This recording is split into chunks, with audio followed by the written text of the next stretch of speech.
এই যে আজকে আমি আপনার সাথে বলতে চাই, এই যে দেখেন আমার হাতে একটা পাসপোর্ট রয়েছে। এটা একদম সাদা পাসপোর্ট, কোনো দেশ ট্রাভেল করে না। সবচেয়ে মজার বিষয় হচ্ছে আমাদের জীবনের প্রথম পাসপোর্টটা কিন্তু সাদাই হয়, কারণ ট্রাভেল করে কেউ পাসপোর্ট তৈরি করে না, আগে পাসপোর্ট তৈরি করে তারপরে ট্রাভেল হয়।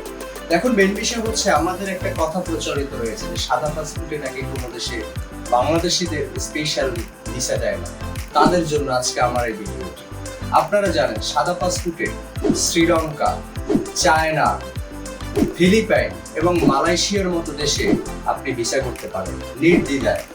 এখন ধরেন যারা রিস্ক নিতে চান না, যারা মনে করেন যে না আমি গল্প করছি, তাদের জন্য ডেস্টিনেশন ইন্টারন্যাশনাল নিয়ে এসেছে একটি চমৎকার অফার। সেটি হচ্ছে নো ভিসা নো ফি। অর্থাৎ যদি আপনার ভিসা না হয়, লস হবে আমার, ভিসা হওয়ার পরে টাকা নেবে।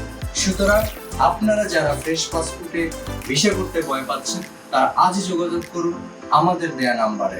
ধন্যবাদ সবাইকে।